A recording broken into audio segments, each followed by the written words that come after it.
competition policy. My name is Andreas, Stephan, and this is Sebastian, Peyer.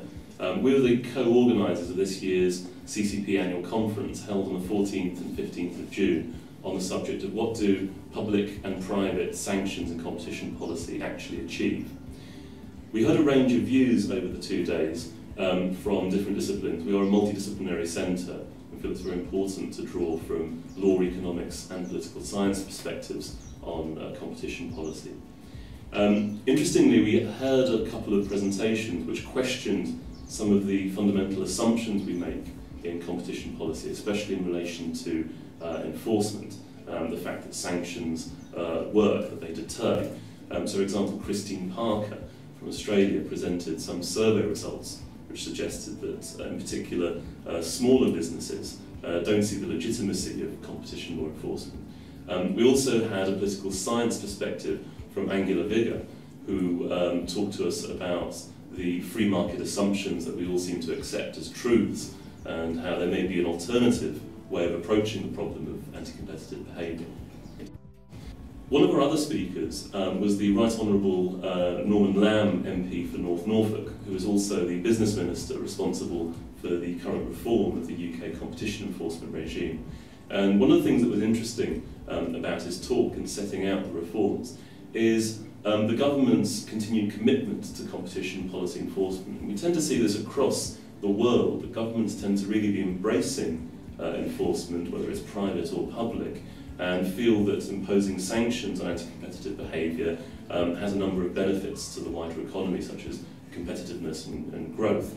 And I think it's easy to forget just how quickly we've moved, even in the UK. So, for example, it was only in the 1990s that the Labour Party moved their industrial policy away from nationalisation and started to embrace free market principles under Tony Blair.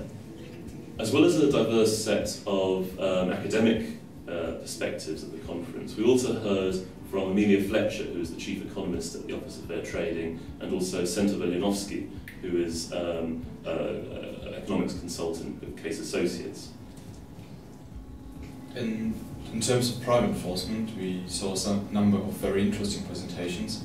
We had political scientists talking about the US influence on private sanctions or private enforcement in Europe. We also saw we had economic presentations that looked at the particular effects of private sanctions. There was one interesting paper looking at a real-life example of damages calculations.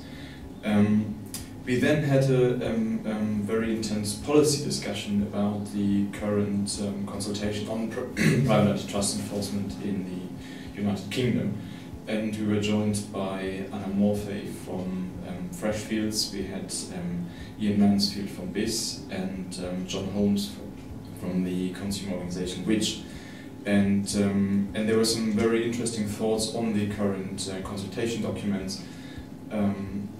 I think especially the practitioner view on those proposals was a very, very good contribution to this conference. I agree, and there were a couple of surprises.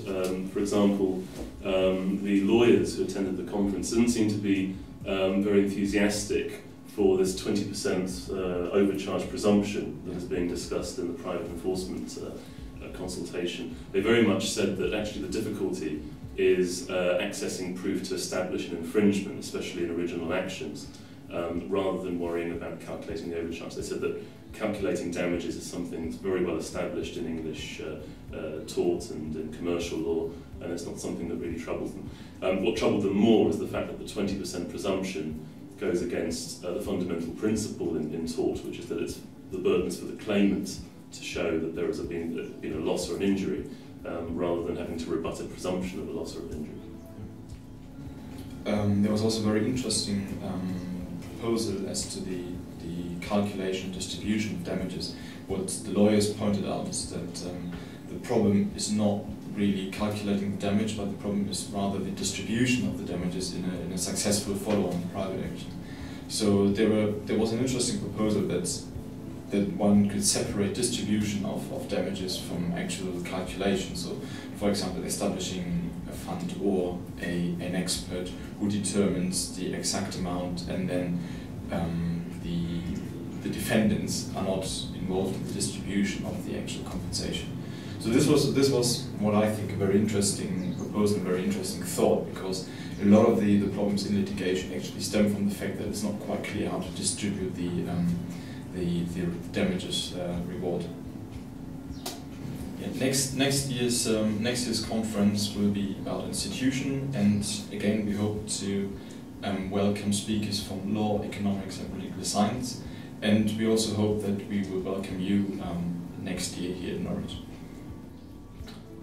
And if you're interested in hearing some more perspectives from CCP on competition policy issues, please log on to our blog, which is competitionpolicy.wordpress.com.